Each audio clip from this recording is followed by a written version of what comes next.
Hello. Hello.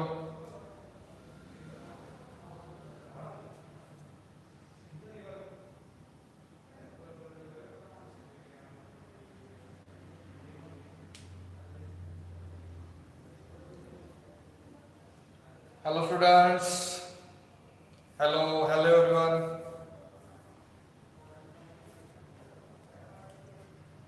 Good afternoon students. Okay. Welcome to Rajlakshmi royal academy of science Vita. बघा solution आणि colligative property हा topic आपण सुरू केलेला आहे. या टॉपिक मध्ये लास्टच्या लेक्चरला आपण डिप्रेशन इन फ्रीजिंग पॉइंट हा कन्सेप्ट बघून त्याच्यावरती न्यूमेरिकल प्रॉब्लेम आपण सॉल्व्ह केलेले आहे. ओके. या लेक्चर मध्ये पुढची कोलिगेटिव्ह प्रॉपर्टी आपण डिस्कस करणार आहे आणि त्या कोलिगेटिव्ह प्रॉपर्टीचं नाव आहे ऑस्मॉसिस अँड ऑस्मोटिक प्रेशर. 4 नंबरची ही कोलिगेटिव्ह प्रॉपर्टी आहे. सर्वांनी हेडिंग लिहा. Osmosis and osmotic pressure. Okay. या हेडिंग मध्ये दोन कन्सेप्ट नवीन आहेत. पहिली कन्सेप्ट आहे ऑस्मॉसिस आणि दुसरी कन्सेप्ट आहे ऑस्मोटिक प्रेशर. हा जो ऑस्मोटिक प्रेशर आहे तो पायने रिप्रेझेंट केला जातो, त्याचा तो सिम्बॉल आहे. ओके. मग पहिल्यांदा आपण ऑस्मॉसिस म्हणजे काय हे समजून घेऊया आणि नंतर मग ऑस्मोटिक प्रेशर कडे जाऊया. ओके. पण पहिल्यांदा इथे लिहितोय मी ऑस्मॉसिस. आता हे ऑस्मॉसिस काय आहे हे बघण्यापूर्वी थोडंसं तुम्हाला जे बेसिक नॉलेज माहित पाहिजे. ते बेसिक कोणतं माहित पाहिजे. बघा, बेसिक मध्ये जी पहिली टर्म आहे त्याला आपण शॉर्ट मध्ये म्हणूया SPM. ओके. बघा, ऑस्मॉसिस म्हणजे काय हे जर आपल्याला समजून घ्यायचं असेल तर त्याची पहिली बेसिक कन्सेप्ट आहे SPM. या SPM चा लॉंग फॉर्म आहे सेमी परमिएबल मेम्ब्रेन. ओके. काय आहे बघा, सेमी परमिएबल मेम्ब्रेन. हे सेमी परमिएबल मेम्ब्रेन म्हणजे काय आहे हे आपल्याला समजून घेणं गरजेचं आहे. याची डेफिनेशन लिहूया. बघा, दिस इज द इथली तुम्ही this is the membrane which allows to pass only solvent molecules,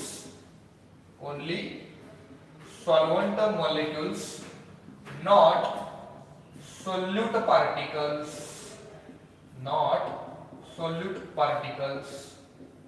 is called as semi permeable membrane. Definition simple आहे. काय आहे डेफिनेशन बघा, एक असं मेम्ब्रेन की जे काय करणार आहे, अलाउज म्हणजे परमिशन देणार आहे. कसली परमिशन देणार आहे? टू पास म्हणजे पुढे जाण्यासाठी, निघून जाण्यासाठी. कुणाला? Only solvent molecule. मग ते सॉल्व्हंट जर वॉटर असेल तर फक्त आणि फक्त वॉटरचे मॉलिक्युल्स जर मेम्ब्रेन मधून जात असतील तर तो मेम्ब्रेन सेमी परमिएबल मेम्ब्रेन आहे. जर सॉल्व्हंट बेन्झिन असेल तर फक्त आणि फक्त बेन्झिनचेच मॉलिक्युल जायला पाहिजेत. मग असं जे मेम्ब्रेन असणार आहे की ज्याच्यामध्ये फक्त आणि फक्त सॉल्व्हंटचे मॉलिक्युल पास होतील त्या मेम्ब्रेनला आपण म्हणायचं सेमी परमिएबल मेम्ब्रेन. याला इन डिटेल अजून आपण बघणार आहे पुढे जाऊन. ही आता आपण डेफिनेशन समजून घेतली. याच्यानंतर याचे काही टाइप्स आहेत. कोणाचे? सेमी परमिएबल मेम्ब्रेनचे काही टाइप्स आहेत. ते टाइप्स ऍज अ नॉलेज म्हणून आपण लक्षात ठेवायचे आहेत. याच्यामध्ये जो पहिला टाइप आहे त्याला आपण म्हणू शकतो नॅचरल सेमी परमिएबल मेम्ब्रेन म्हणजे नॅचरल SPM. ओके. मग हे जे नॅचरल सेमी परमिएबल मेम्ब्रेन आहे ते कुणापासून मिळवलं जातं? तर obtained from plants and animals. वनस्पती आणि प्राण्यांपासून जे मेम्ब्रेन आपण मिळवणार आहे की जे मेम्ब्रेन काय करणार आहे, ओनली सॉल्व्हंटचे मॉलिक्युल्सला पास होण्याची परमिशन देणार आहे. मग याच्यामध्ये वनस्पतींपासून जर आपण एक एक्झाम्पल सांगायचं असेल, प्लांट्स पासून जे मेम्ब्रेन डिराईव्ह केलं जातं त्याचं एक्झाम्पल आहे cell membrane. Okay. Cell membrane हे एक सेमी परमिएबल मेम्ब्रेन म्हणून ऍक्ट होणार आहे. त्याच्यानंतर ॲनिमल्स पासून जर एक्झाम्पल द्यायचं असेल तर domestic animal bladder domestic animal bladder हे सेमी परमेबल मेम्ब्रेन म्हणून काय होणार आहे तर ऍक्ट होणार आहे. हे नॅचरल सेमी परमेबल मेम्ब्रेन आहे. याच्यानंतर जो दुसरा टाइप आहे तो म्हणजे आर्टिफिशियल एसपीएम. आर्टिफिशियल एसपीएम काय केलं जातं ऑब्टेन्ड किंवा प्रिपेअर्ड इन लॅब असं लिहितो मी. प्रिपेअर्ड इन लॅब म्हणजे प्रॅक्टिकल लॅब मध्ये या मेम्ब्रेन आपण तयार करतो. याचं एक्झाम्पल जर सांगायचं असेल, एक्झाम्पल काय बघा, जिलेटिनस म्हणजे जेली सबस्टन्स जसा असतो त्याच्यासारखा एक सबस्टन्स आहे Cu2FeCN6 म्हणजे ऍक्च्युअली हे कॉम्प्लेक्स कंपाऊंड आहे. आणि हे कॉम्प्लेक्स कंपाऊंड कसलं आहे, या कॉम्प्लेक्स कंपाऊंड मध्ये हे थोडंसं जेली सबस्टन्स सारखं हे कॉम्प्लेक्स कंपाऊंड आहे. हे कॉम्प्लेक्स कंपाऊंड आपण प्रॅक्टिकल लॅब मध्ये तयार करतो आणि म्हणून याला म्हणायचं artificial SPM. Okay, so these are the two types of SPM. लिहून घ्या हे टाइप्स. हा, याच्यानंतर मग आता आपण बघूया की ऑस्मॉसिस म्हणजे काय आहे. ठीक आहे, तर ऑस्मॉसिस म्हणजे काय, ही कन्सेप्ट किंवा ही प्रोसेस ऑब्झर्व करायची असेल तर आपल्याला थोडीशी एक छोटीशी डायग्राम बनवावी लागेल. ती डायग्राम कशी आहे बघा, आपल्याकडे एक कंटेनर आहे, मोठा कंटेनर आहे. ओके, या कंटेनर मध्ये आपण काय केलेलं आहे तर इथं दोन इनलेट्स आहेत असे. हे एक इनलेट आहे आणि इथं पण एक इनलेट आहे. ओके, आणि या या कंटेनर मध्ये दोन कंपार्टमेंट आपण बनवणार आहे. किती कंपार्टमेंट, दोन कंपार्टमेंट. जसे की हे एक कंपार्टमेंट असेल. ओके, म्हणजे हे पहिलं कंपार्टमेंट आणि हे दुसरं कंपार्टमेंट. आणि मध्ये हे पार्टिशन जे आहे, हे पार्टिशन म्हणजे आपल्यासाठी कोण असणार आहे, SPM means semi permeable membrane. Okay, पहिल्या कंपार्टमेंट मध्ये आपण काय केलंय तर एक सोल्युशन घेतलेलं आहे. कसलं सोल्युशन बघा, कॉन्सन्ट्रेटेड सोल्युशन.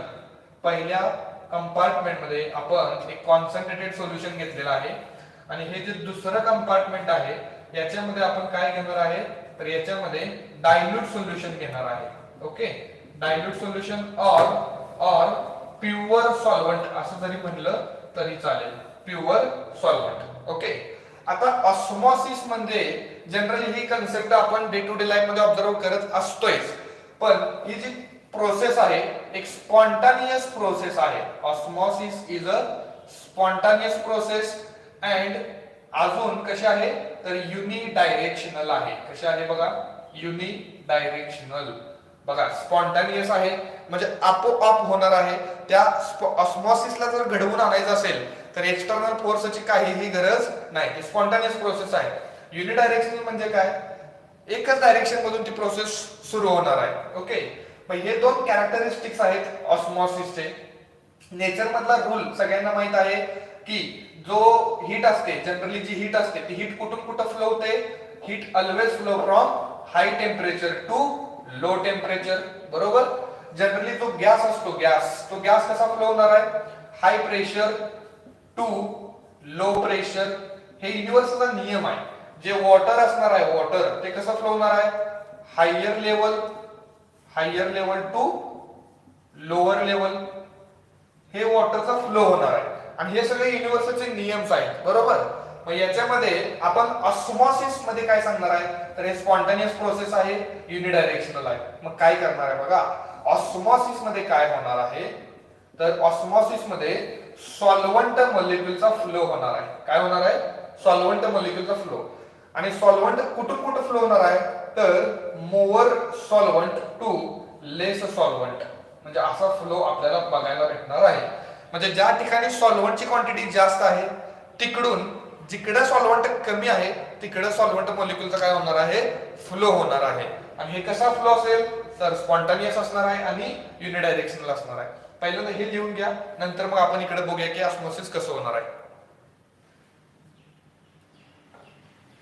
हा, तर आता परत अजून एक दोन बेसिकच्या कन्सेप्ट इथं बघूया आणि मग आपण ही ऑस्मोसिसची डेफिनेशन करूया. पहिली तर बेसिक कन्सेप्ट कुठली तर कॉन्सन्ट्रेटेड सोल्युशन म्हणजे काय. तर बघा, कॉन्सन्ट्रेटेड सोल्युशन म्हणजे मोर सोल्यूट मोर असेल and less solvent.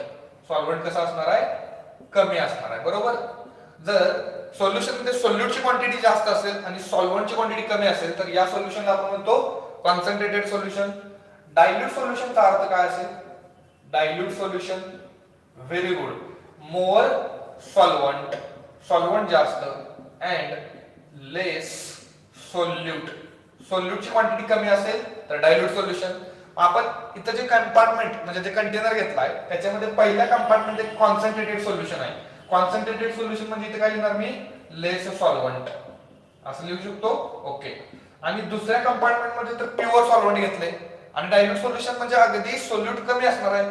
Less solute म्हणजे सॉल्व्हंटची क्वांटिटी कशी असणार आहे? जास्त असणार आहे.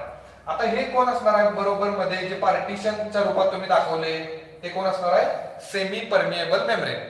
ते सेमी परमिएबल मेम्ब्रेनची खासियत काय असेल? तर it allows to pass only solvent molecules. Okay.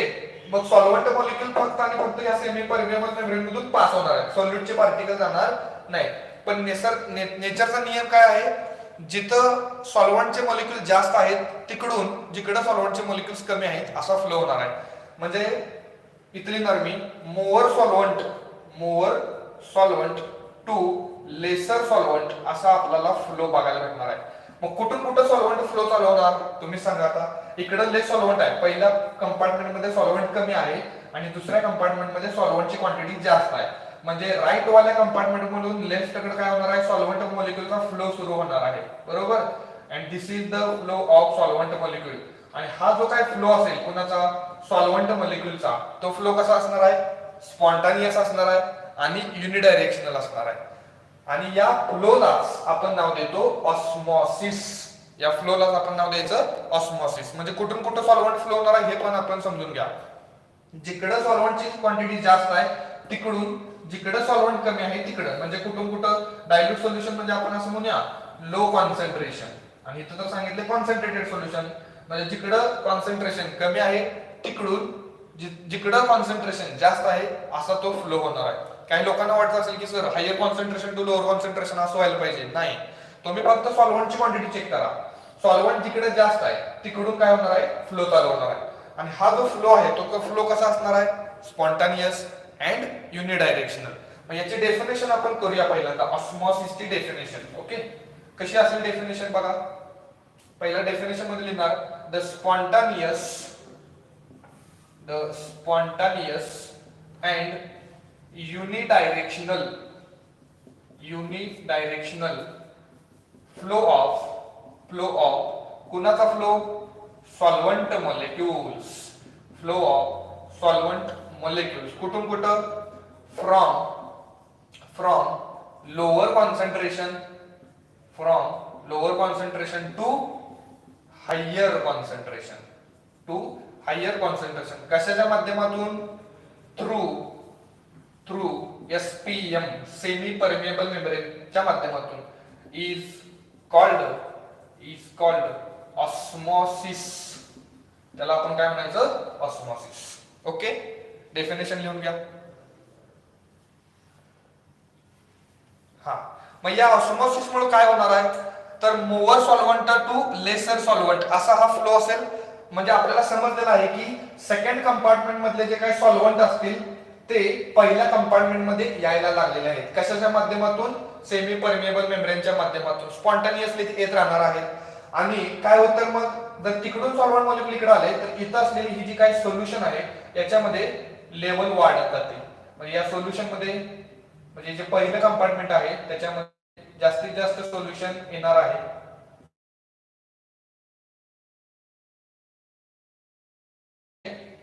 आणि हा जो कॉलम दिसतोय तुम्हाला या कॉलम मध्ये काहीतरी तुम्हाला ठराविक हाईट बघायला भेटणार आहे. आणि या कॉलम मध्ये काय होणार आहे? तिकडून जर सॉल्व्हंट मॉलिक्युल जर इकडे आले म्हणजे पहिल्या कंपार्टमेंट मध्ये तर पहिल्या कंपार्टमेंट मध्ये जे काय सोल्युशन आहे त्याचं व्हॉल्यूम काय होत राहणार आहे? वाढत राहणार आहे. आणि याचं व्हॉल्यूम वाढत राहिल्यामुळे काय होतं? हा जो कॉलम आहे त्या कॉलम मध्ये एक ठराविक हाईट बघायला भेटते. ती ठराविक हाईट जी आहे ती हाईट जनरली आपण mmHg मध्ये सांगू शकतोय किंवा सेंटीमीटर मध्ये पण सांगू शकतो. सॉरी mm मध्ये सांगा किंवा सेंटीमीटर मध्ये. या हाईटलाच तुम्ही म्हणायचं ऑस्मॉटिक प्रेशर. काय म्हणायचं? Osmotic pressure. म्हणजे बघा काय झालं? दुसऱ्या कंपार्टमेंट मध्ये सॉल्व्हंटचे मॉलिक्युल्स जास्त होते मग तिकडून ते सॉल्व्हंट कुठे आले पहिल्या कंपार्टमेंट मध्ये, की ज्याच्यामुळे या सोल्युशनचं व्हॉल्यूम वाढत गेलं आणि इथे एक हाईट तयार झाली आणि टाइम येणार आहे की तिथं त्या टाइमला ही हाईट आता परत वाढत नाही, म्हणजे ही हाईट काय होणार आहे, कॉन्स्टंट राहणार आहे. मग ही जी हाईट असेल ती हाईट म्हणजे आपल्यासाठी काय असणार आहे, ऑस्मोटिक प्रेशर असणार आहे. मग आपण आता ऑस्मोटिक प्रेशरची डेफिनेशन करूया. ओके, बघा काय असेल ऑस्मोटिक प्रेशर, की जो आपण कशाने रिप्रेझेंट करणार आहे, पायने रिप्रेझेंट करणार आहे. काय लिहिणार बघा, द हायड्रोस्टॅटिकला आपण शॉर्ट मध्ये किंवा वॉटर कॉलम म्हणायचं. काय म्हणायचं, वॉटर कॉलम. बघा हायड्रोस्टॅटिकला काय म्हणायचं, वॉटर कॉलम. आता वॉटर म्हणजे कोण असणार आहे इथं आपल्यासाठी, सॉल्व्हंट असणार आहे. ते सॉल्व्हंट इकडे आल्यामुळे एक हाईट तयार झालेली आहे. म्हणजे हायड्रोस्टॅटिक म्हणजे water column build up is called osmotic pressure.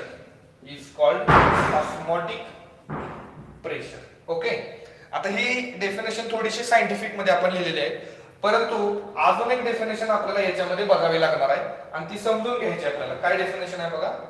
हा, तर ही आता तुम्हाला सांगितलं की ही जी प्रोसेस आहे ऑस्मॉसिस नावाची, कसली प्रोसेस आहे, स्पॉन्टानियस प्रोसेस आहे. ओके, म्हणजे राईट टू लेफ्ट असा सॉल्व्हंटचा फ्लो सुरू असणार आहे, बरोबर. आणि हा जो फ्लो आहे सॉल्व्हंटचा, तो जर स्टॉप करायचा असेल, काय करायचं असेल, स्टॉप करायचा असेल, तर आपण काय करणार, या पहिल्या कंपार्टमेंट मध्ये वरून आपण एक फोर्स अप्लाय करणार खालच्या दिशेनं. म्हणजे वरच्या काय करणार, एक प्रेशर अप्लाय करणार की जेणेकरून काय होणार आहे, राईट टू लेफ्ट हा जो सॉल्व्हंटचा फ्लो आहे तो स्टॉप होईल. आणि तो जो प्रेशर आपण अप्लाय करणार आहे या सॉल्व्हंट मॉलिक्युलचा फ्लो स्टॉप होण्यासाठी, त्या प्रेशरला सुद्धा आपण म्हणायचं ऑस्मोटिक प्रेशर. म्हणजे याची परत अजून एक डेफिनेशन काय, the external pressure applied to stop osmosis is called osmotic pressure. त्याला आपण काय म्हणायचं, ऑस्मोटिक प्रेशर. म्हणजे जो सॉल्व्हंटचा फ्लो आहे तो तुम्हाला स्टॉप करण्यासाठी जो प्रेशर तुम्ही अप्लाय करणार आहे त्याला काय म्हणायचं, ऑस्मोटिक प्रेशर. मग आता बघा याच्यामध्ये ऑस्मोसिस काय आहे, ऑस्मोटिक प्रेशर काय आहे हे आपण समजून घेतल्यानंतर याच्यानंतर अजून एक महत्वाची कन्सेप्ट आहे की जे आपण डे टू डे लाईफ मध्ये त्याला ऑब्झर्व करत असतोय ते पण बघूया. ओके, हे लिहून घ्या पहिला. हा, हे लिहून झाल्यानंतर आपल्याकडे सोल्युशनचे मेजरली 3 टाइप्स आहेत. किती टाइप्स आहेत, 3. त्याच्यामध्ये पहिला जो टाइप आहे तो कोणता आहे बघा, तो आहे आयसोटोनिक सोल्युशन. जो दुसरा टाइप असणार आहे तो आहे हायपरटोनिक आणि जो तिसरा असेल तो असेल हायपोटोनिक सोल्युशन्स. खूप इम्पॉर्टंट कन्सेप्ट आहे, काय आहे बघूया. आता मी काय करणार आहे, डायग्राम अशीच असू दे. पहिल्या कंपार्टमेंट मध्ये एक सोल्युशन घेणार आहे आणि दुसऱ्या कंपार्टमेंट मध्ये पण एक सोल्युशन घेणार आहे. पहिल्या कंपार्टमेंट मध्ये मी युरियाचं सोल्युशन घेतलेलं आहे की ज्याचं कॉन्सन्ट्रेशन आहे 0.05 मोलार, आणि दुसऱ्या कंपार्टमेंट मध्ये मी ग्लुकोजचं सोल्युशन घेणार आहे की ज्याचं सुद्धा कॉन्सन्ट्रेशन 0.05 मोलार आहे.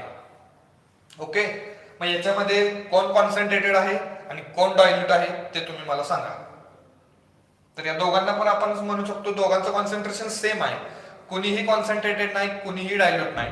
मग कॉन्सन्ट्रेशन सेम असेल तर पहिल्या कंपार्टमेंट मध्ये जेवढे काही सॉल्व्हंट असतील, सॉल्व्हंटचे मॉलिक्यूल, तेवढेच सॉल्व्हंटचे मॉलिक्यूल्स कुठे असणार आहेत, दुसऱ्या कंपार्टमेंट मध्ये असणार आहेत का नाही. म्हणजे इथं जेवढे सॉल्व्हंट आहेत तेवढे सॉल्व्हंट मॉलिक्यूल इकडे असतील. मग मला सांगा सॉल्व्हंटचा जो काही फ्लो असेल तो लेफ्ट टू राईट असेल का राईट टू लेफ्ट असेल. सॉल्व्हंटचा फ्लोच नसणार आहे का, तर इकडे पण सेम मॉलिक्युल्स आहेत, तिकडे पण सेम मॉलिक्युल्स आहेत, त्याच्यामुळं इथं तुम्हाला फ्लो बघायला भेटणार नाही. ओके, आणि असे जे सोल्युशन्स असतात की ज्यांच्यामध्ये सॉल्व्हंट मॉलिक्युलची संख्या सेम असते त्या सोल्युशन्सला आपण म्हणायचं isotonic solutions. Okay, isotonic solutions मध्ये आपण काय करणार आहे, तर दोन सोल्युशनचं जे कॉन्सन्ट्रेशन असेल ते कॉन्सन्ट्रेशन सेम ठेवणार आहे. याच्यामध्ये पहिल्यांदा आपण फॅक्ट पॉइंट लिहू शकतो, काय ऑस्मोटिक प्रेशर कशावरती डिपेंड आहे बघा. Osmotic pressure depends on concentration of a solution. बरोबर का, जर दोन्ही सोल्युशनचं कॉन्सन्ट्रेशन सेम असेल तर त्यांचा ऑस्मोटिक प्रेशर कसा असेल मग सेम असेल का नाही. मग ज्या सोल्युशनचा ऑस्मोटिक प्रेशर सेम असतो त्यांना नाव द्यायचं आयसोटोनिक सोल्युशन. म्हणजे डेफिनेशन कशा असेल बघा आयसोटोनिकची, to or more solutions, two or more solutions which have काय same osmotic pressure. ओके. मग आता सध्या तरी युरियाचं सोल्युशन, ग्लुकोजचं सोल्युशन हे आपण एका मोठ्या कंटेनर मध्ये घेतलेलं आहे. पण जेव्हा युरियाचं सोल्युशन सेपरेट असेल आणि ग्लुकोजचं सोल्युशन सेपरेट असेल म्हणजे कसं बघा, हा एक कंटेनर आहे, हा एक कंटेनर आहे. इथं आपला हा सेमी परमेबल मेम्ब्रेन आहे SPM, इथं हा SPM असणार आहे सेमी परमेबल मेम्ब्रेन. ओके. पहिल्या कंपार्टमेंट मध्ये आपण युरियाचं सोल्युशन घेऊया. युरियाचं किती 0.05 मोलार. आणि इथं आपण काय करणार आहे, दुसऱ्या कंटेनरच्या पहिल्या बीकर मध्ये आपण ग्लुकोजचं सोल्युशन घेणार आहे किती 0.05 मोलार. आणि इथं कोण असणार आहे, इथं असणार आहे आपल्याकडं, इथं पण एक सोल्युशन असेल, सोल्युशन म्हणूया. आणि हे पण कोण असणार आहे, सोल्युशन. बरोबर. मग समजा काय होणार आहे, तर हे जे सोल्युशन आहे त्याला आपण प्युअर सॉल्व्हंट पण म्हणूया, प्युअर सॉल्व्हंट. ओके. आणि इथं सुद्धा काय लिहूया, प्युअर सॉल्व्हंट. मग आता ऑस्मोसिस मध्ये काय होणार आहे, सॉल्व्हंट मॉलिक्यूलचा फ्लो होणार आहे. कुठून कुठं, तर इथं असलेले प्युअर सॉल्व्हंट मॉलिक्यूल इकडे येतील. बरोबर. कारण युरियाच्या सोल्युशन मध्ये आणि प्युअर सॉल्व्हंट मध्ये जर आपण सॉल्व्हंटची मॉलिक्यूलची संख्या जर कंपेअर केली तर इथं सॉल्व्हंट जास्त आहे, तिकडून सॉल्व्हंट इकडे येणार, इकडचा सॉल्व्हंट इकडे येणार.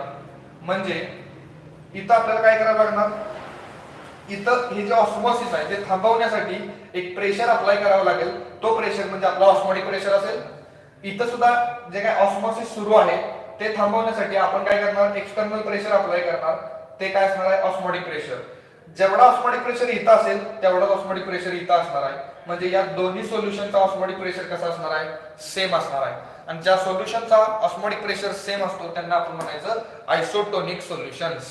आता ऑस्मोटिक प्रेशर कशावरती डिपेंड आहे, कॉन्सन्ट्रेशन ऑफ सोल्युशन. जिथं कॉन्सन्ट्रेशन जास्त तिथं ऑस्मोटिक प्रेशर कसा असणार आहे, जास्त असणार आहे. आता दुसरी कन्सेप्ट बघूया की ज्याला आपण या हायपरटोनिक सोल्युशन. ओके. बघा हे लिहून घ्या, पहिला स्क्रीनशॉट घ्यायचा एक. हा, तर हे थोडंसं मी रफ करतोय. जनरली ऑस्मोसिस मध्ये कन्फ्युजन तुमचं कधी होणार आहे, तर इथं मी लिहिणार आहे लो कॉन्सन्ट्रेशन आणि इथं लिहिणार आहे हाय कॉन्सन्ट्रेशन. लो कॉन्सन्ट्रेशन म्हणजे लेस सोल्यूट आणि मोवर सॉल्व्हंट. बरोबर. हाय कॉन्सन्ट्रेशन म्हणजे मोवर सोल्यूट आणि लेस सॉल्व्हंट. म्हणजे ऑस्मोसिस कुठून कुठे होणार आहे, तर असं होणार आहे. म्हणजे जिकडे सॉल्व्हंट जास्त आहे तिकडून कमी असलेल्या ठिकाणी, म्हणजे lower concentration to higher concentration असा ऑस्मोसिसचा फ्लो सुरू राहणार आहे. मग आपण काय करूया, हे जे पहिलं कंपार्टमेंट मध्ये आहे याच्यामध्ये युरियाचं सोल्युशन घेऊया की ज्याचं कॉन्सन्ट्रेशन आहे 0.1 मोलार.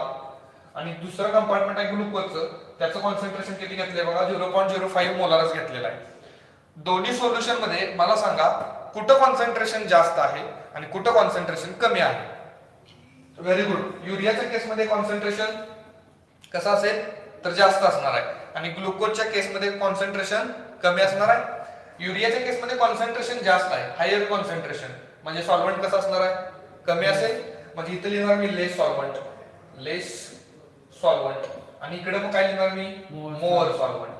ओके. बघा आता सांगितलंय मी, जिकडे कॉन्सन्ट्रेशन कमी तिकडे सॉल्व्हंट जास्त पण सोल्यूट कमी.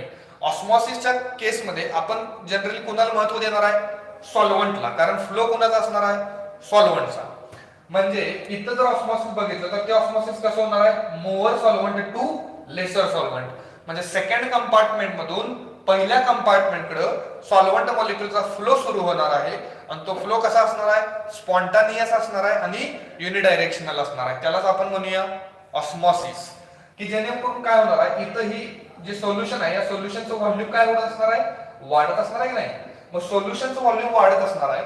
मग आता ऑस्मोटिक प्रेशर म्हणजे काय आपण शिकलोय की ही प्रोसेस जर थांबवायची असेल, ऑस्मोसिसची प्रोसेस थांबवायची असेल तर आपण एक्सटर्नल प्रेशर अप्लाय करणार. कुठं अप्लाय करणार? सेकंड कंपार्टमेंट मध्ये प्रेशर अप्लाय करूया का पहिल्या कंपार्टमेंट मध्ये प्रेशर अप्लाय करूया, की जेणेकरून काय होईल, ऑस्मॉसिस तिथं थांबल, स्टॉप होईल? तुम्ही विचार करून सांगा. जर समजा सेकंड कंपार्टमेंट मध्ये मी प्रेशर अप्लाय केला तर मोअर सॉल्व्हंट, जास्तीत जास्त सॉल्व्हंट इकडे येत राहणार आहे. कुठं? पहिल्या कंपार्टमेंट मध्ये. ऑलरेडी स्पॉन्टेनियस प्रोसेस सुरू आहे, जिकडून सॉल्व्हंट जास्त आहे तिकडून सॉल्व्हंट यायला लागलेला आहे.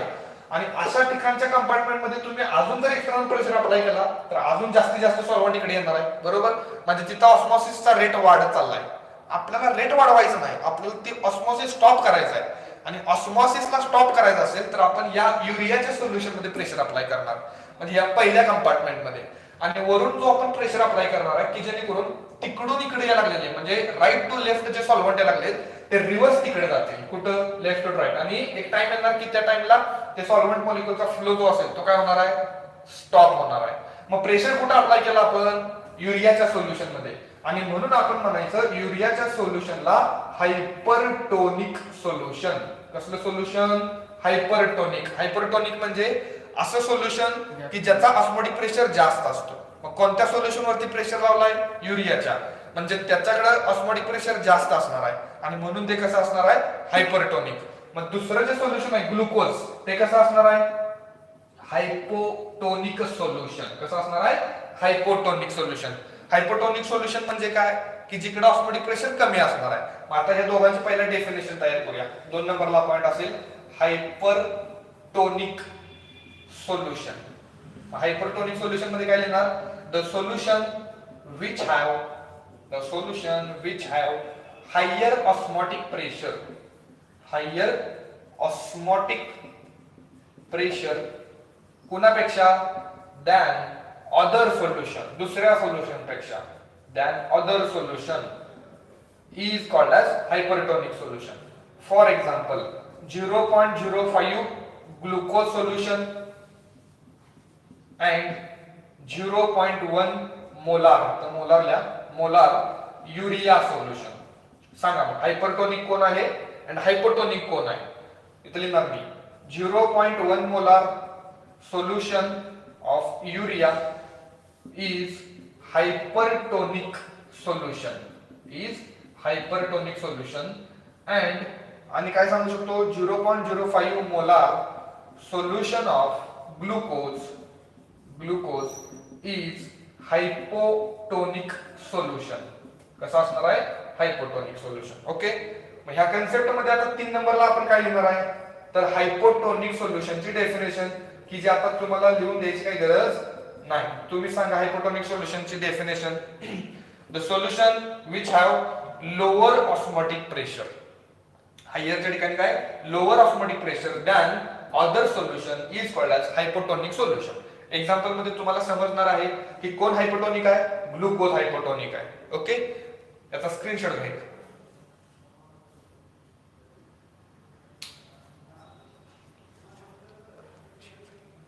ओके, याच्यानंतर एक नोट आपल्याला लिहून द्यायची आहे. सोल्युशन कोणतं हायपोटोनिक असेल आणि कोणतं हायपोटोनिक आहे हे आपल्याला थोडंसं इथं समजलेलं आहेच.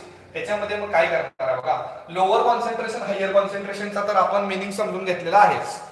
युरियाचं सोल्युशन 0.1 मोलार म्हणजे कसं असणार आहे? हायर कॉन्सन्ट्रेशन आहे. मग हायर कॉन्सन्ट्रेशन असलेलं सोल्युशन कसं असतं? हायपरटोनिक असतं. म्हणजे इथे लिहिणार आहे मी ते हायपरटोनिक आहे. मग आता सिंपली आपण काय सांगू शकतो? ज्याचं कॉन्सन्ट्रेशन जास्त त्याचा ऑस्मोटिक प्रेशर जास्त असणार आहे. म्हणजे इथं क्लिअर झालं की ऑस्मोटिक प्रेशर कशावरती डिपेंड आहे? Concentration of solution. आणि कॉन्सन्ट्रेशन वाढत चाललंय याचा अर्थ काय वाढत चाललंय? सोल्यूटची क्वांटिटी वाढत चाललंय का? आणि जिथं सोल्यूटच्या क्वांटिटीवरती प्रॉपर्टी डिपेंड असते त्या प्रॉपर्टीला आपण काय म्हणतो? Colligative property. कॉलिगेटिव्ह प्रॉपर्टीची डेफिनेशन आपण काय केली? The properties of the solution which depends on the solute particle. Solute पार्टिकलच्या संख्येवरती ज्या प्रॉपर्टीज डिपेंड असतात त्यांना आपण म्हणतो कॉलिगेटिव्ह प्रॉपर्टी. म्हणजे ही ऑस्मोटिक प्रेशर ही कशावर डिपेंड आहे? कॉन्सन्ट्रेशनवर म्हणजे सोल्यूटच्या पार्टिकलच्या संख्येवरती. आणि म्हणून ऑस्मोटिक प्रेशर ही एक कॉलिगेटिव्ह प्रॉपर्टी. आपण सिंपली काय म्हणणार? हायपरटोनिक म्हणजे हायर कॉन्सन्ट्रेशन. हायर कॉन्सन्ट्रेशनचं जे सोल्युशन असणार आहे त्याला तुम्ही हायपरटोनिक म्हटलात तरी चालणार आहे. ग्लुकोजचं सोल्युशन 0.05 म्हणजे हे लोअर कॉन्सन्ट्रेशन आहे. कॉन्सन्ट्रेशन कमी म्हणजे हायपोटोनिक, म्हणजे इथे येणार आहे मी हायपोटोनिक सोल्युशन. ओके, मग एमसीक्यू तयार होतात की ज्याच्यामध्ये एमसीक्यू मध्ये विचारलं जातं की which of the following solutions is hypotonic, which of the following solutions is hypotonic. मग तुम्हाला सांगता आलं पाहिजे. फॉर एक्झाम्पल आपण NaCl चं सोल्युशन घेतलेलं आहे आणि इथं शुगरचं सोल्युशन घेतलेलं आहे. NaCl चं 1 मोलार घेतलेलं आहे आणि शुगरचं 0.01 मोलार घेतलेलं आहे. कोण हायपोटोनिक आहे, कोण हायपोटोनिक आहे तुम्ही सांगा. हायर कॉन्सन्ट्रेशन मीन्स हायपरटोनिक, म्हणजे NaCl चं सोल्युशनचं कॉन्सन्ट्रेशन आणि याचं कॉन्सन्ट्रेशन कंपेअर केलं तर NaCl चं कॉन्सन्ट्रेशन जास्त आहे, म्हणजे हे कसं असणार आहे, हायपरटोनिक असणार आहे. आणि हे कसं असणार आहे, हायपोटोनिक असणार आहे. म्हणजे आपल्याला एक्सटर्नल प्रेशर ऑस्मॉसिसला स्टॉप करण्यासाठी जो एक्सटर्नल प्रेशर आपण अप्लाय करणार आहे तो एक्सटर्नल प्रेशर ह्या NaCl च्या सोल्युशन वरती आपण अप्लाय करणार आहे. बरोबर ना. तर हे तुम्हाला एमसीक्यू आता ह्याचे सॉल्व्ह व्हायलाच पाहिजेत. बघा, आयसोटोनिक, हायपरटोनिक आणि हायपोटोनिक बघितल्यानंतर डे टू डे लाईफ मध्ये आपल्याला एक प्रोसेस जनरली दररोज आपण बघतोय, आपल्या घरामध्ये पण ते होत असते, ऑस्मॉसिसची प्रोसेस. त्याला आपण शॉर्ट मध्ये काय म्हणणार आहे बघा, शॉर्ट मध्ये इथं म्हणणार आहे रिव्हर्स ऑस्मॉसिस. आणि रिव्हर्स ऑस्मॉसिसला जर आपण शॉर्ट मध्ये जर सांगायचं असेल तर आर आणि ओ, म्हणजे काय झालं, RO. आपल्या घरामध्ये जो RO असतो का नाही, पाणी म्हणजे वॉटर प्युरिफाय करणारा, त्याला आपण RO म्हणतो. या RO मध्ये सुद्धा सेम असंच काहीतरी सुरू असतं. आणि त्याच्यामध्ये जी काय केमिस्ट्री आहे ती समजून घ्या काय असणार आहे. समजा हे RO ची डायग्राम आहे असं समजा तात्पुरतं काय, आणि ही RO ची डायग्राम आहे. RO च्या डायग्राम मध्ये या दुसऱ्या कंपार्टमेंट मध्ये आपण मोअर सॉल्व्हंट घेतले. मोअर सॉल्व्हंटला आपण म्हणूया प्युअर सॉल्व्हंट आहे की ज्याच्यामध्ये ओनली सॉल्व्हंट आहे. आणि पहिल्या कंपार्टमेंट मध्ये आपण काय करणार आहे, हा आपला नळ असेल समजा, हा आपला कोण असणार आहे, टॅप, म्हणजे नळातून पाणी येणार आहे. त्या नळातून पाणी जे येणार आहे ते आपल्या RO च्या टँक मध्ये येऊन भरणार आहे. बरोबर. मग समजा इथून पाणी यायला लागलेलं आहे. ओके, आणि हे जे सोल्युशन असेल ना, मग कारण आपल्याला माहित आहे नळातून जे पाणी येणार आहे ते एक सोल्युशनच असणार आहे की ज्याच्यामध्ये काय काय असतं सांगा पहिल्यांदा. या सोल्युशन मध्ये काय काय असणार आहे बाळांनो, या सोल्युशन मध्ये वॉटर असेल, प्लस त्याच्यासोबत सॉल्ट असतील, प्लस त्याच्यासोबत अजून काय असणार आहे, इम्प्युरिटी. आणि ROचा वापर आपण कशासाठी करतो, ही जी इम्प्युरिटी आहे ती या वॉटर पासून काय व्हायला पाहिजे, सेपरेट व्हायला पाहिजे. आणि आपण शुद्ध पाणी की जे सॉल्टी वॉटर जे असणार आहे, आपल्या बॉडीसाठी जे सॉल्ट रिक्वायर आहेत, जेवढे अमाऊंट मध्ये रिक्वायर आहेत तेवढे तर सॉल्ट आपल्याला मिळालेच पाहिजेत. बरोबर. पण त्याच्यासोबत ही जी इम्प्युरिटी आहे ती इम्प्युरिटी काय व्हायला पाहिजे, रिमूव्ह व्हायला पाहिजे. बरोबर ना. मग हे ROचं फंक्शन असतं. मग ऍक्च्युअली हे काय आणि कसं केलं जातं ते बघूया. आता मला सांगा, पहिल्या कंपार्टमेंट मध्ये वॉटर आहे, सॉल्ट आहे, इम्प्युरिटी आहे, आणि दुसऱ्या कंपार्टमेंट मध्ये फक्त आणि फक्त सॉल्व्हंट आहे. आणि मध्ये जर पार्टिशनच्या रूपात सेमी परमेबल मेम्ब्रेन असेल तर सॉल्व्हंटचा जो फ्लो असेल तो कुठून कुठं असेल, राईट टू लेफ्ट असेल का लेफ्ट टू राईट असेल, जरा विचार करून सांगा मला. सॉल्व्हंटचा फ्लो कुठून कुठं असेल,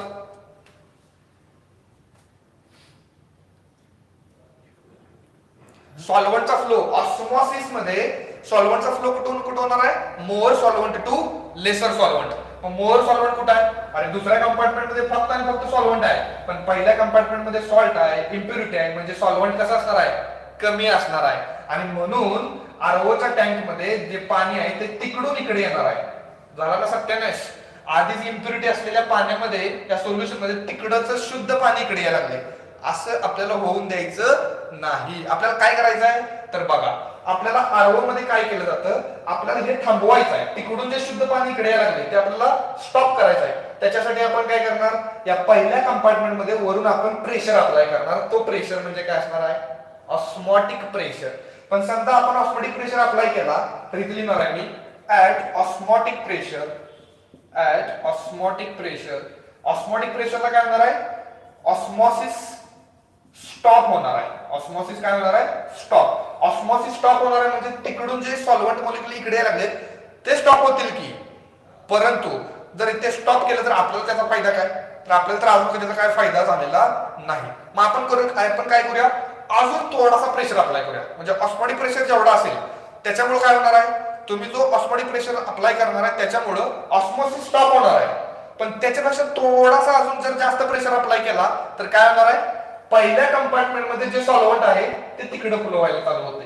म्हणजे ही प्रोसेस कशी झाली, रिव्हर्स झाली. बरोबर ना. पहिली सिंपल ऑस्मॉसिस, परत काय झाली, इकडचे सॉल्व्हंट तिकडे चालले, की जे आपोआप तर जाणार नाहीत, आपण त्यांना घालवा लागलोय. ऑस्मोटिक प्रेशर पेक्षा थोडासा प्रेशर जास्त अप्लाय करून आपण काय करायला लागलोय, पहिल्या कंपार्टमेंट मधले सॉल्व्हंट तिकडे घालवायला लागलोय. आणि म्हणून ही प्रोसेस कशी असणार आहे, रिव्हर्स ऑस्मॉसिस. ऑस्मॉसिसच्या अगदी उलट, की जे होणार नाही स्पॉन्टेनियसली तर कधी होणार नाही. आणि म्हणून त्याला आपण म्हणतो रिव्हर्स ऑस्मॉसिस. सेम फंक्शन आपल्या आरओ मध्ये सुरू राहणार आहे. आणि हा जो ऑस्मोटिक प्रेशर आहे तो आपण इलेक्ट्रिसिटीच्या मदतीने काय करू शकतो, तर देऊ शकतो.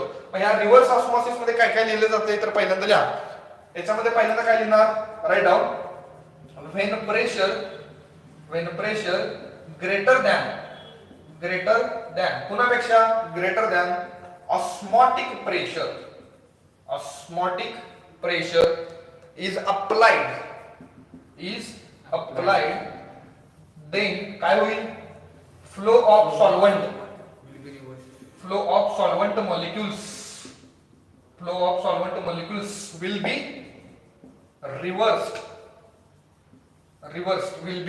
reversed called, त्याला काय म्हणायचं, रिव्हर्स ऑस्मॉसिस.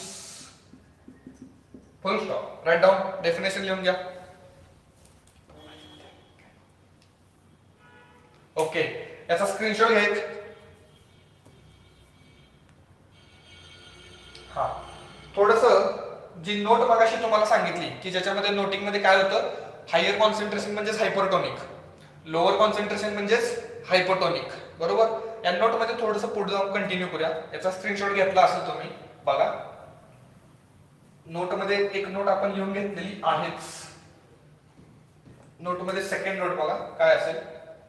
तर आपल्याला सगळ्यांना माहित आहे ऑस्मॉसिस कुठून कुठे फ्लो होणार आहे, more solvent to lesser solvent. More solvent कुठे आहे बघा, इकडे आहे. म्हणजे more solvent to lesser solvent, इथे लिहा more solvent to lesser solvent, असा हा ऑस्मॉसिसचा फ्लो असणार आहे. मोअर सॉल्व्हंट म्हणजे काय, तर low concentration to higher concentration. Very good. पण लो कॉन्सन्ट्रेशन असलेले जे सोल्युशन आहे सर, तुम्ही त्याला काय म्हणलाय, हायपोटोनिक म्हणलाय की नाही, काय म्हणलाय, हायपोटोनिक. आणि हायर कॉन्सन्ट्रेशनच्या सोल्युशनला काय म्हणलाय तुम्ही सर, हायपरटोनिक नाव दिले. काय नाव दिले, हायपरटोनिक. मग मला सांगा ऑस्मॉसिसचा जो फ्लो असेल तो हायपरटोनिक टू हायपोटोनिक आहे का हायपोटोनिक टू हायपरटोनिक आहे, कुठून कुठं फ्लो असेल, व्हेरी गुड, कुठं असणार आहे, हायपोटोनिक टू हायपरटोनिक. म्हणजे असं सुद्धा एक एमसीक्यूच्या रूपात आपल्याला क्वेश्चन विचारला जाऊ शकतोय की ऑस्मॉसिस मध्ये जे सॉल्व्हंट फ्लो होणार आहेत ते कोणत्या सोल्युशन मधून कुठं जाणार आहेत, तर हायपोटोनिक मधून हायपरटोनिक कडे जाणार आहेत. ओके, हे तुम्ही नोटच्या रूपात लक्षात ठेवा. याचा स्क्रीनशॉट घ्या. हा, आता खूप सारी बेसिक कन्सेप्ट तर आपण ऑस्मॉसिस आणि ऑस्मोटिक प्रेशरच्या बघितलेल्या आहेतच. त्याच्यासोबत पुढे जाऊन अजून एक नोट मला तुम्हाला लिहून द्यायची आहे. 3 नंबरची नोट असेल की काय आहे बघा. हा, तर 3 नंबरची जी नोट असेल ती थोडीशी फॉर अ ह्यूमन ब्लड सेलच्या रिलेटेड आहे. आता जेव्हा आपण समुद्रामध्ये जाणार आहे तेव्हा समुद्राचं पाणी आपण पिऊ शकत नाही, आणि जर ते वारंवार पितच राहिलो तर आपले मृत्यू होणार हे सगळ्यांना माहित आहे. त्याच्यामध्ये ऑस्मॉसिसचा थोडा भाग हात असतो. मग ह्यूमन ब्लड सेलचं काय केमिस्ट्री आहे, ऑस्मॉसिस आणि ऑस्मोटिक प्रेशरच्या रिलेटेड काय कन्सेप्ट आहे ती बघूया. तर आपण काय करूया, 3 बिकर इथं घेऊया. हा पहिला बिकर असेल. ओके, आणि या बिकर मध्ये आपण एक सोल्युशन घेणार आहे. काय घेणार आहे, सोल्युशन. हा एक दुसरा बिकर असेल. या दुसऱ्या बिकर मध्ये पण आपण एक सोल्युशन घेणार आहे. आणि तो तिसरा बिकर असेल. ओके, या तीनही बिकर मध्ये आपण काय घेणार आहे, सोल्युशन घेणार आहे.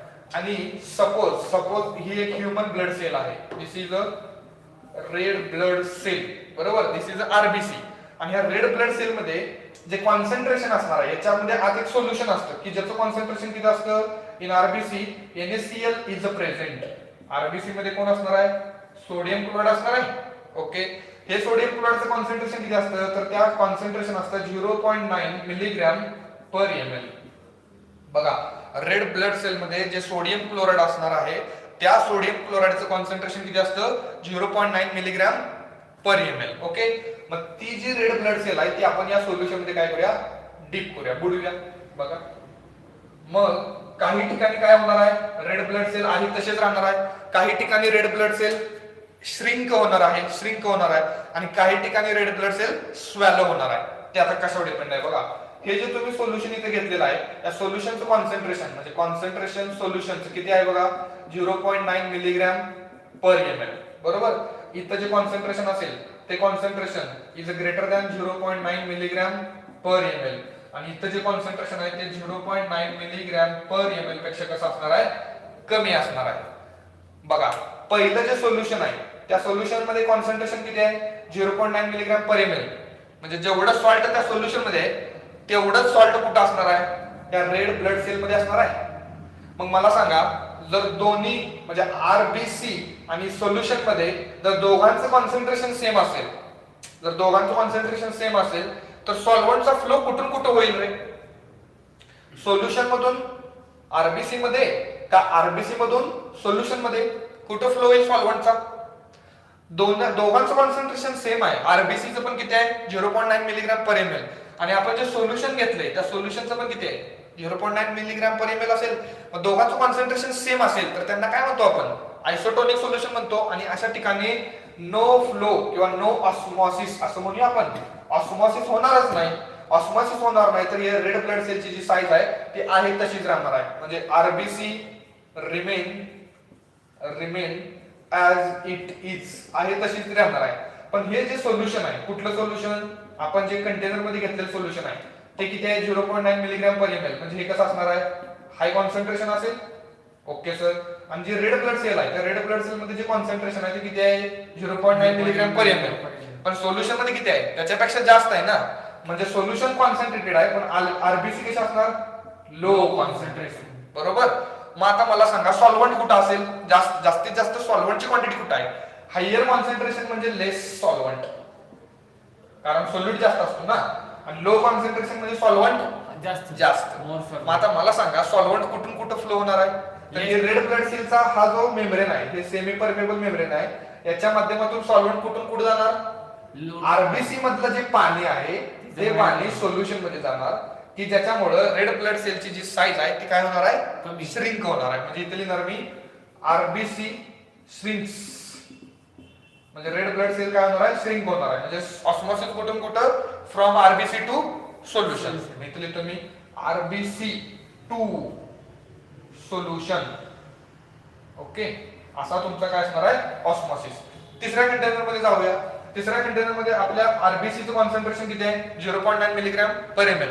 सोल्युशनचं किती आहे लेस दॅन 0.9 मिलीग्रॅम पर ml म्हणजे सोल्युशन आता कसं आहे लो कॉन्सन्ट्रेशन वालं आणि आरबीसी कसं असणार आहे हायर कॉन्सन्ट्रेशन. आता लो कॉन्सन्ट्रेशन म्हणजे सोल्यूट कमी पण सॉल्व्हंट जास्त. म्हणजे इथे लिहिणार मी सॉल्व्हंट जास्त. कुठं सॉल्व्हंट जास्त आहे सोल्युशन मध्ये आणि कुठं सॉल्व्हंट कमी असेल रेड ब्लड सेल मध्ये. म्हणजे सॉल्व्हंट मॉलिक्युलचा फ्लो कुठून कुठं असेल तर या सोल्युशन मध्ये सॉल्व्हंट मॉलिक्युल्स कुठे जाणार आरबीसी मध्ये जाणार की ज्याच्यामुळे रेड ब्लड सेलची जी साईज आहे ती काय होणार आहे इन्क्रीज होणार आहे नाही स्वॅलो होणार आहे. काय होणार आहे स्वॅलो. मग इथे लिहिणार मी आरबीसी गेट स्वॅलो.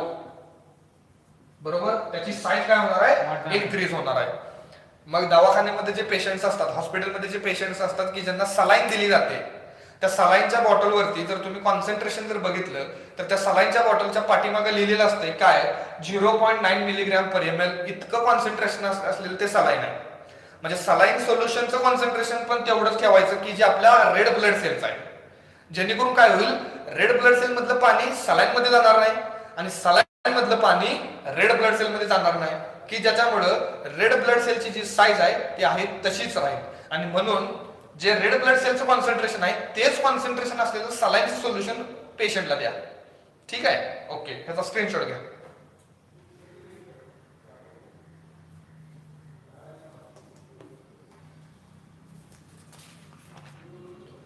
ओके. इसके आगे अजून एक महत्वाचा एक कन्सेप्ट आहे पॉइंट आहे की ज्याच्यावरती जाऊन आपल्याला न्यूमेरिकल प्रॉब्लेम सोडवायचे आहेत. या सगळ्या थेरटिकल कन्सेप्ट मी तुमच्या समोर इथं मांडलेल्या आहेत. या थेरटिकल कन्सेप्ट वरती सुद्धा काही प्रश्न एमसीक्यूच्या रूपात विचारले जाऊ शकतात. ठीक आहे.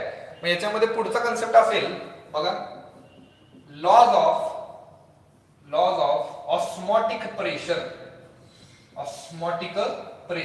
ऑस्मॉटिक प्रेशरचे काही नियम आहेत ते नियम आपण समजून घेऊया. त्याच्या अगोदर याच्यामध्ये एक सायंटिस्ट होता. कोणता सायंटिस्ट होता बघा, इथे नाव लिहितोय मी, फेफर वेंटॉफ. कोणता सायंटिस्ट होता? Pfeffer van't Hoff. त्या वेंटॉफ नावाच्या सायंटिस्टने काय केलं, खूप खूप लॉट ऑफ एक्सपेरिमेंट केले आणि या वेंटॉफ सायंटिस्टनं ऑस्मोटिक प्रेशरच्या रिलेटेड काही लॉ दिलेले आहेत की ज्याला तुम्ही वेंटॉफ लॉ म्हणता. याच्यामध्ये इथं लिहिणार आहे मी, from a lot of experimental observation, write down, from a lot of experimental observation काय सिद्ध झालंय, खूप एक्सपेरिमेंट केले आणि त्याच्यामधून असं समजलं की जो ऑस्मोटिक प्रेशर असेल, ऑस्मोटिक प्रेशर म्हणजे काय, pi is directly proportional to concentration of solution, पण कधी ऍट कॉन्स्टंट टेम्परेचर. म्हणजे सेम टेम्परेचर असेल, कॉन्स्टंट टेम्परेचर असेल तर त्या सोल्युशनचा जो काय ऑस्मोटिक प्रेशर असणार आहे तो डेफिनेटली कशावर डिपेंड आहे, कॉन्सन्ट्रेशन वरती, की जो आपण याच्या अगोदर बघितलेलं आहे. थोडंसं याला रिव्हर्स पण करू शकतो आपण, म्हणजे कसं, जो ऑस्मोटिक प्रेशर असेल, ऑस्मोटिक प्रेशर म्हणजे काय, pi is directly proportional to also temperature. Temperature कधी ऍट कॉन्स्टंट कॉन्सन्ट्रेशन, म्हणजे कॉन्सन्ट्रेशन सेम ठेवलं आणि सोल्युशनला तुम्ही गरम करत चाललाय, सोल्युशनला हिट करायला लागलाय, सोल्युशनला हिट केलं, टेम्परेचर वाढत चाललंय, टेम्परेचर वाढत चाललं तर ऑस्मोटिक प्रेशर पण काय होणार आहे, वाढत जाणार आहे. हे दोन कन्सेप्ट आपल्याला प्रूव्ह करायचे आहेत. काय, ऑस्मोटिक प्रेशर कॉन्सन्ट्रेशनला कसा डायरेक्टली प्रोपोर्शनल आहे आणि कसं टेम्परेचरला डायरेक्टली प्रोपोर्शनल आहे हे आपल्याला प्रूव्ह करायसाठी आपल्याला काही लॉ बघितले, त्या लॉला आपण नाव देतो वेंटॉफ लॉ. ओके, त्याच्या अगोदर इथं असं लिहा, फर्दर वेंटॉफ ऑब्झर्व दॅट, त्याने काय ऑब्झर्व केलं बघा, observe that properties of a dilute solution is similar to properties of gases. म्हणजे गॅसेस मॉलिक्युलला ज्या प्रॉपर्टीज असतात त्याच प्रॉपर्टीज कुणाला असतात, डायल्यूट सोल्युशनला. बरोबर, आपण काय करूया, दोन बीकर ड्रॉ करूया. पहिल्या बीकर मध्ये आपण एक डायल्यूट सोल्युशन घेतलेलं आहे. Okay, this is your dilute solution. आणि डायल्यूट सोल्युशन मध्ये जे सॉल्यूटचे पार्टिकल्स असतील ते थोडेसे मी असे दाखवतोय. हे जे हायलाइट केलेले जे पार्टिकल्स असतील हे सॉल्यूट पार्टिकल्स आहेत. आणि दुसरा एक कंटेनर असेल, त्या कंटेनर मध्ये आपण काय घेणार आहे, तर गॅस घेणार आहे. Okay, this is a sample of gas. मग जसं की आपल्याला माहित आहे की कोणताही गॅस सॅम्पल असेल तर ते गॅसचे जे मॉलिक्युल्स असतात त्या गॅसच्या मॉलिक्युलकडे काय असते, कायनेटिक एनर्जी असते की नाही, की ज्या कायनेटिक एनर्जीमुळे काय होतात, हे गॅसचे मॉलिक्युल जातात आणि ह्या कंटेनरच्या वॉल्स वरती एक प्रेशर अप्लाय करतात, तसेच या सरफेसला काय करतात, प्रेशर अप्लाय करतात. Similar to that way dilute solution मध्ये जे सोल्यूटचे पार्टिकल्स असतात ते सोल्यूटच्या पार्टिकल्स कडे सुद्धा एक कायनेटिक एनर्जी असते. जी कायनेटिक एनर्जी गॅसेस कडे असते तशीच एक कायनेटिक एनर्जी कोणाकडे असते, सोल्यूटच्या पार्टिकल कडे. आणि त्या कायनेटिक एनर्जीने ते सोल्यूटचे पार्टिकल काय करतात, त्या कंटेनरच्या वॉल्स कडे जातात आणि तिथं काय करतात, ते प्रेशर अप्लाय करतात, की ज्या प्रेशरला आपण म्हणतो ऑस्मोटिक प्रेशर. म्हणजे वेंटॉफने काय ऑब्झर्व केलं, डायल्यूट सोल्युशनच्या प्रॉपर्टी या कोणाला सिमिलर आहेत, गॅसेसला. म्हणून गॅसेसचे काही जे तुम्ही लॉ शिकलेला आहात, जसे की बॉयल्स लॉ असेल, चार्ल्स लॉ असेल, ॲव्होगॅड्रो लॉ असेल, तेच लॉ आपण डायल्यूट सोल्युशन मध्ये अप्लाय करायचे आहेत. जसे की van't Hoff Boyle's law, van't Hoff Charles law, हे लॉ आपण इथं डिस्कस करणार आहे. म्हणजे इथं लिहा कोणत्या कोणत्या प्रॉपर्टी लिहा, गॅसेस मॉलिक्युल्स, इथं लिहितोय like gases molecules, dilute solutions किंवा डायल्यूट सोल्यूट पार्टिकल्स असं लिहूया. Like gases molecules solute particles also have, काय असते, ऑल्सो हॅव काय असते, kinetic energy. With this kinetic energy they exert pressure, ते काय करतात, प्रेशर एक्झर्ट करतात. कॉल्ड ऑस्मोटिक प्रेशर, त्याला आपण काय म्हणूया, ऑस्मोटिक प्रेशर. प्रेशर म्हणजे काय रे, फोर्स अपॉन एरिया ना. मग तसंच बघायला गेलं तर आपण जर ऑस्मॉसिसची डायग्राम कशी ड्रॉ केलेली, तर एक बिकर म्हणजे मोठा कंटेनर घेतलेला, याच्यामध्ये आपण इथं 2 इनलेट घेतलेले, असे 2 इनलेट होते बरोबर. आणि इथं काय होतं, एसपीएम सेमी परमिएबल मेम्ब्रेन. आणि हे डायल्यूट सोल्युशन असेल, समजा हे सोल्यूटचे पार्टिकल्स असतील बरं का, हे जे आता मी डॉट डॉट दाखवले हे कोण असतील, सोल्यूटचे पार्टिकल्स. हे सोल्यूटचे पार्टिकल काय करतात, जातात आणि सेमी परमिएबल मेम्ब्रेनच्या वॉल वरती काय करतात, टक्कर देतात. काय करतात, टक्कर देतात म्हणजे कोलिजन करतात. म्हणजे सोल्यूटचे पार्टिकल जर सेमी परमिएबल मेम्ब्रेनच्या वॉल वरती जाऊन जर कोलिजन करत असतील, तर त्या कोलिजनच्या माध्यमातून काय होणार आहे, एक प्रेशर क्रिएट होणार आहे. आणि त्या प्रेशरला आपण काय म्हणतो, ऑस्मोटिक प्रेशर. मग मला सांगा, या सोल्यूट पार्टिकल कडे जेवढी कायनेटिक एनर्जी जास्त, तेवढं कोलिजन जास्त आणि तेवढा प्रेशर जास्त. म्हणजे ही कायनेटिक एनर्जी आपल्याला काय सांगणार आहे, ऑस्मोटिक प्रेशर सांगणार आहे बरोबर. मग मला सांगा, जी कायनेटिक एनर्जी असते ती कशावर डिपेंड असते, टेम्परेचरवर डिपेंड असते. जर तुम्ही टेम्परेचर त्या मॉलिक्युलचं म्हणजे त्या पदार्थाचं टेम्परेचर वाढवत वाढवत वाढवत गेला, तर त्या सोल्यूटच्या पार्टिकलची कायनेटिक एनर्जी काय होते, वाढते. आणि कायनेटिक एनर्जी वाढली तर ऑस्मोटिक प्रेशर वाढणार आहे. म्हणून लिहिलंय osmotic pressure is directly proportional to temperature बरोबर. आता हे कायनेटिक एनर्जी फंडा कुठून आला, हे काय गॅसेस मधून आला. कारण जसे गॅसेसकडे कायनेटिक एनर्जी असते तशीच कायनेटिक एनर्जी यांच्याकडे असणार आहे. आणि म्हणून जे लॉज आपण शिकणार आहे त्या लॉची नावं पण गॅसेसच्या लॉजला कंबाईन करून आलेले आहेत. मग ते पहिला आपण बघूया. पहिला याचा स्क्रीनशॉट घ्या. हा, तर याच्यामध्ये जो पहिला लॉ आपण बघणार आहे त्या लॉचं नाव आहे Wien top Boyle's law. Simple मध्ये आपण बॉइल्स लॉ पण बघितलेला आहे, तसं इथं फक्त थोडासा वेगळा लॉ बघायचा आहे, Wien top Boyle's law. Okay, मग काय असेल वेन टॉप बॉइल्स लॉ, तर बघा फक्त बॉइल्स लॉ काय होतं सांगा आपल्याला, फक्त बॉइल्स लॉ काय होता, pressure is inversely proportional to volume at constant काय रे, टेम्परेचर. मग इथं काय सांगणार, प्रेशरच्या ठिकाणी इथं काय शब्द वापरणार, ऑस्मोटिक प्रेशर. तो कोणाला इनवर्सली प्रोपोर्शनल असणार आहे, व्हॉल्यूमला. कॉन्स्टंट टेम्परेचर ठेवा.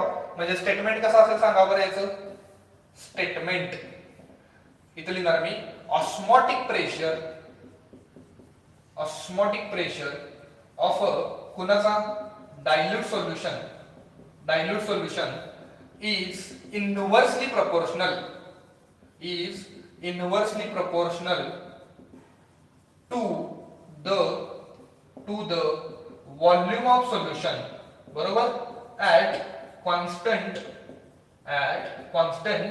temperature.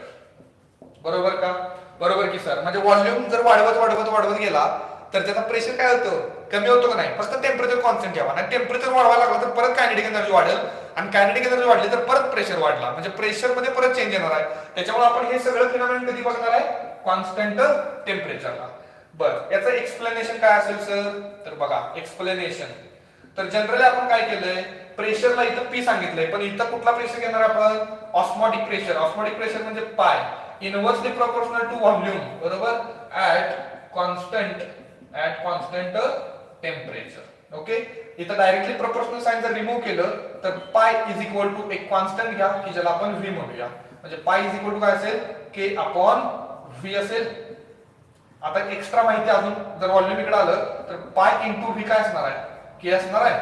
म्हणजे इथं लिहिणार मी ऍट कॉन्स्टंट टेम्परेचर. म्हणजे ऑस्मोटिक प्रेशर आणि व्हॉल्यूम दोघांचा मल्टिप्लिकेशन कसं असणार आहे, ते कॉन्स्टंट असणार आहे. टेम्परेचर कॉन्स्टंट असेल तर हे दोन बॉक्सेस एक एक्स्ट्रा इन्फॉर्मेशन आहे. अजून एक एक्स्ट्रा इन्फॉर्मेशन देणार आहे तुम्हाला स्टारच्या फॉर्ममध्ये. काय बघा, त्याच्यावरून तुम्ही सेकंड स्टेटमेंट पण तयार करायचं. ते कसं असेल तर बघा, मला सांगा कॉन्सन्ट्रेशन जे असतं, कॉन्सन्ट्रेशन, मग आपण वेगवेगळ्या कॉन्सन्ट्रेशनच्या टर्म बघितलेले आहेत, मोलॅरिटी हे सगळं बघितलेलं आहे. कॉन्सन्ट्रेशन जनरली काय असतं, number of moles upon volume असणार आहे. मग इथं लिहिणार मी कीपिंग काय, n is equal to constant. Number of moles आपण काय करूया, कॉन्स्टंट ठेवूया. हे जे नंबर ऑफ मोल्स आहेत ते कॉन्स्टंट ठेवूया. म्हणजे काय, जर आपण 1 मोल इलेक्ट्रोलाइट ऍड केला असेल, 1 मोल सोल्यूट ऍड केला असेल तर तो 1 मोलच घ्यायचा बरोबर. याच्यामध्ये therefore c is equal to काय होईल, 1/v होईल का, काय बाळांनो, n आपण काय घेतलंय, कॉन्स्टंट. मग c इज इक्वल टू काय, 1/v. मग पाय is inversely proportional to 1/v. याचा अर्थ आपण इथे काय सांगू शकतो, that is pi osmotic pressure is directly proportional to concentration रे, कारण 1/v म्हणजे कोण आहे, 1/v म्हणजे कॉन्सन्ट्रेशन आहे. म्हणजे हा जो ऑस्मोटिक प्रेशर आहे तो कॉन्सन्ट्रेशनला कसा असतो, directly proportional at constant temperature. मग याच्या अगोदर आपण जे दोन पॉइंट लिहिलेले कुठले, स्मॉल ए स्मॉल बी, त्याच्यामध्ये काय लिहिलेलं, ऑस्मोटिक प्रेशर या कॉन्सन्ट्रेशनला डायरेक्टली प्रोपोर्शनल आहे, टेम्परेचर कॉन्स्टंट ठेवा. तसं अजून काय सांगितलं, ऑस्मोटिक प्रेशर व्हॉल्यूमला इनव्हर्स आहे, टेम्परेचर कॉन्स्टंट ठेवा. मग याच्यामध्ये दुसरं स्टेटमेंट कसं असेल रे, osmotic pressure of a dilute solution is directly proportional to the concentration of solution at constant temperature. असं सुद्धा आपण याच्यामध्ये एक स्टेटमेंट तयार करू शकतोय. मग इथं लिहा, हे आहे तुमचं स्टेटमेंट नंबर 1. ओके, आणि आता तुमचं टास्क काय, स्टेटमेंट 2 कसं लिहिणार, स्टेटमेंट 2 राईट डाऊन तुमचं तुम्ही लिहायचं हे स्टेटमेंट 2. मी सांगितलेलं तुम्हाला काय काय करायचं. ओके, हे लिहून घ्या. नेक्स्ट लॉ आपण बघूया.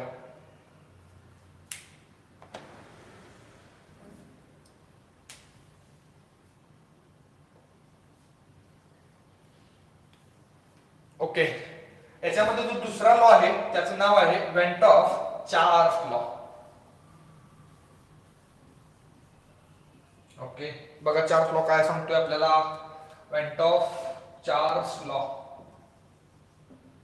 हा, तर जनरली फक्त चार्ल्स लॉ काय तो सांगा पहिला, फक्त चार्ल्स लॉ काय आहे, तर चार्ल्सची पिपाणी वाजवताना तुटली.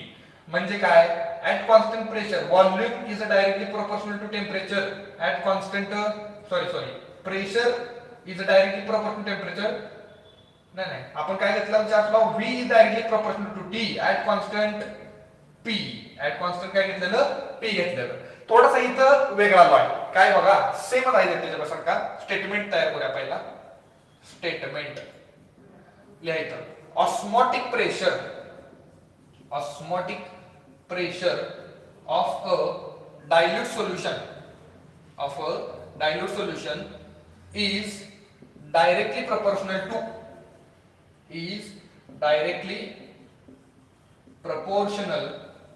to the absolute temperature. म्हणजे जे काय टेम्परेचर असेल त्याला at constant concentration of a solution. सोल्युशनचं कॉन्सन्ट्रेशन कॉन्स्टंट असेल तर तिथं जो ऑस्मोटिक प्रेशर असेल म्हणजे काय, दॅट इज एक्सप्लेनेशन कसं असेल, osmotic pressure pi directly proportional to temperature at constant काय, कॉन्सन्ट्रेशन. बरोबर आहे ना. ओके, हे एक्सप्लेनेशन सिंपल आहे. फंडा असा असेल, pi is equal to KT at constant concentration. आणि केला आपण परत म्हणू शकतो प्रपोर्शनॅलिटी कॉन्स्टंट आहे. सिंपल आहे बघा वेंट ऑफ चार्ल्स लॉ. म्हणजे काय, दोन मुद्दे आपल्याला लक्षात ठेवायचे. पहिला कुठला, ऑस्मोटिक प्रेशर कुणाला डायरेक्टली प्रोपोर्शनल आहे, कॉन्सन्ट्रेशनला, कीपिंग टेम्परेचर कॉन्स्टंट. दुसरा कन्सेप्ट कुठला, ऑस्मोटिक प्रेशर टेम्परेचरला डायरेक्टली प्रोपोर्शनल आहे, कीपिंग कॉन्सन्ट्रेशन कॉन्स्टंट. ओके, म्हणजे दोन फॅक्टर आहेत की ज्याच्यावरती ऑस्मोटिक प्रेशर डिपेंड आहे, तो म्हणजे कॉन्सन्ट्रेशन आणि टेम्परेचर. ठीक आहे, याच्यानंतर अजून एक आपल्याला पुढचं एक इक्वेशन डिराईव्ह करायचं आहे. त्या इक्वेशनचं नाव आहे went of general solution equation. पहिला ह्याचा स्क्रीनशॉट घ्या. बघा पुढचं एक इक्वेशन कुठलं असेल, went of general solution equation. हा, मग जनरल सोल्युशन इक्वेशन डिराईव्ह करत असताना पहिल्यांदा लिहिणार मी बघा, according to van't Hoff Boyle's law काय असतो, according to van't Hoff Boyle's law osmotic pressure pi is directly proportional to concentration at constant temperature. बरोबर का, बरोबर. पण असं पण लिहू शकतो ना, कॉन्सन्ट्रेशनला डायरेक्टली प्रोपोर्शनल, व्हॉल्यूमला इनव्हर्स ऍट कॉन्स्टंट टेम्परेचर. बरोबर ना. ओके सर, याच्यामध्ये according to van't Hoff Charles law जर तो लॉ लिहायचा असेल, वेंट ऑफ चार्ल्स लॉ, तर काय होतो, pi is directly proportional to temperature at constant concentration. आणि हे दोन लॉ जर कंबाईन केले तर लिहा, कंबाइनिंग, याला नंबर द्या, कंबाइनिंग असले कंबाइनिंग टू लॉज. जर दोन लॉ कंबाईन केले तर मला सांगा, पाय कुणाला डायरेक्टली प्रोपोर्शनल आहे, कुणाला इनव्हर्स आहे. पाय डायरेक्टली प्रोपोर्शनल टू टेम्परेचर आणि कुणाला इनव्हर्स आहे, व्हॉल्यूमला इनव्हर्स असेल आता हे जर प्रॉपर्टी साइन जर काढून टाकलं तर पाय इज इक्वल टू एक कॉन्स्टंट घ्या, त्याला के म्हणा, इथं टी असेल आणि इथं व्ही असेल, म्हणजे pi is equal to K into T upon V. हे व्ही जर इकडे आलं तर काय होणार आहे, pi into V is equal to K T. आणि सेम असं इक्वेशन आपण बघितलं की कुठलं, PV is equal to NRT. हे एन जर काढून टाकलं तर इक्वेशन कसं असेल, PV is equal to RT. तसंच इथं pi V is equal to KT. म्हणजे इथं परत आपण लिहू शकतो, दिस equation is similar to ideal gas equation. कुणाला सिमिलर आहे, आयडियल गॅस इक्वेशन. आणि जर हे इक्वेशन आयडियल गॅसला सिमिलर असेल तर आपण काय सांगू शकतो, तर वेंटॉपनं जे काय लॉ सांगितले गॅसेसचे लॉ कंबाईन करून ते अगदी बरोबर आहे 100%. ठीक आहे. फर्दर वेंटॉपनं काय प्रूव्ह केलं, वेंटॉप प्रूव्ह काय, value of K is equal to gas constant. म्हणजे गॅस कॉन्स्टंट जो आहे आपला कोण, आर. हा आर जो आहे, या आर ची जी व्हॅल्यू आहे तीच व्हॅल्यू कोणाची आहे, ह्या कॉन्स्टंटची आहे, म्हणजे कोणाची, के ची. आता या के ला काय म्हणतात ते लिहा. K is equal to called as general solution constant. केला नाव काय देतात, जनरल सोल्युशन कॉन्स्टंट. ओके. आणि याच्यामध्ये अजून एक नाव देतात, or general solution constant and constant of proportion जर म्हणलं तरी चालेल, एवढे एकच द्या, जनरल सोल्युशन कॉन्स्टंट. ठीक आहे. तर याच्यामध्ये प्रत्येक टर्मचं मिनिंग माहित पाहिजे. पाय म्हणजे काय असणार आहे, ऑस्मोटिक प्रेशर, व्ही म्हणजे व्हॉल्यूम ऑफ सोल्युशन, के म्हणजे जनरल सोल्युशन कॉन्स्टंट, टी म्हणजे temperature. Okay, write down.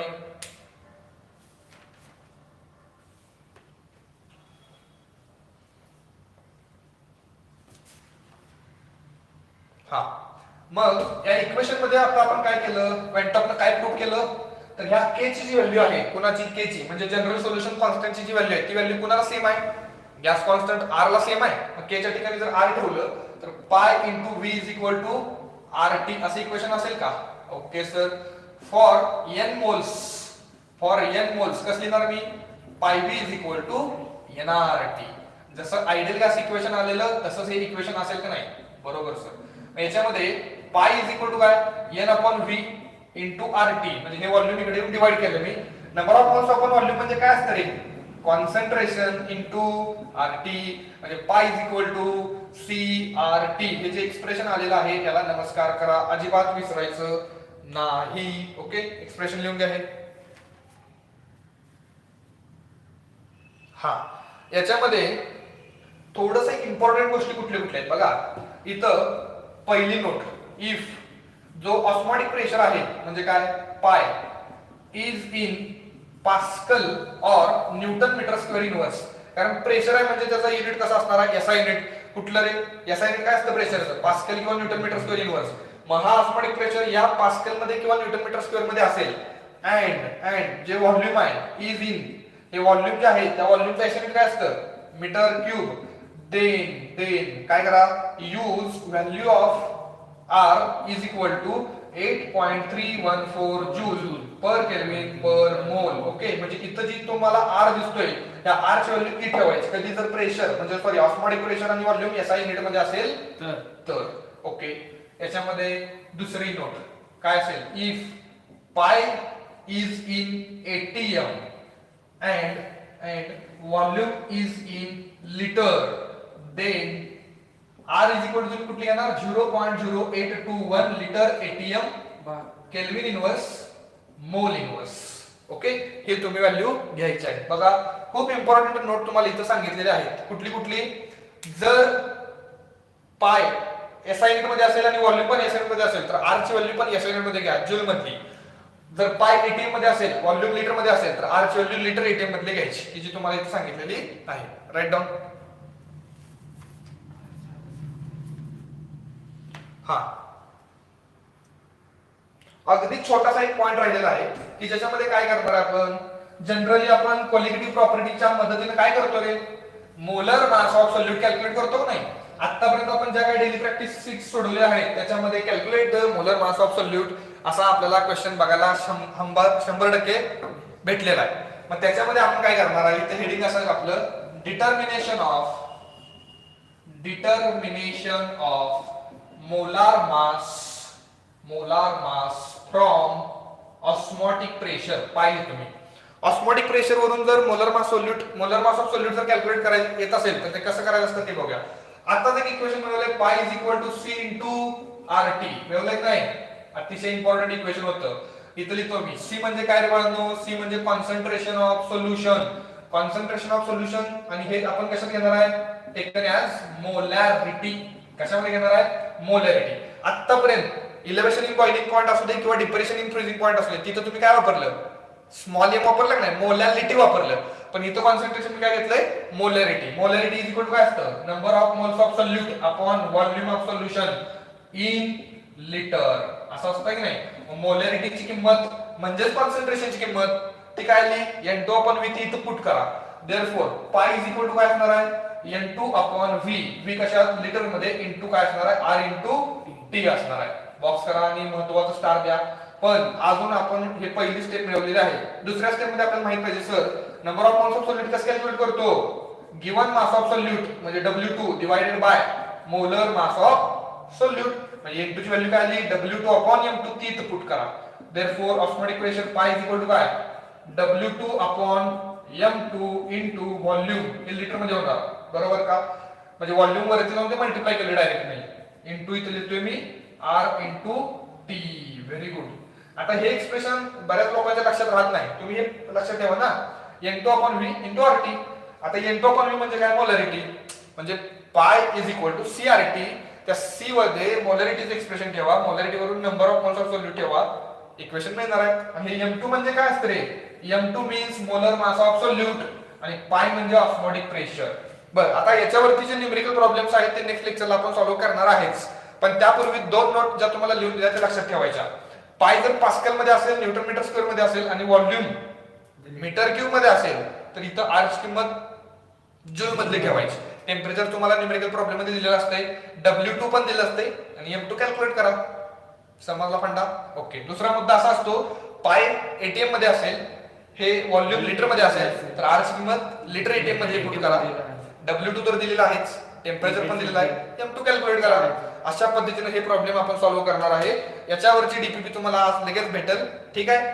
Next लेक्चरला मग आपण एक छोटासा कन्सेप्ट राहिलेला आहे या टॉपिक मधला, तो म्हणजे वेंट ऑफ फॅक्टर काय असतो आणि डिग्री ऑफ डिसोसिएशन.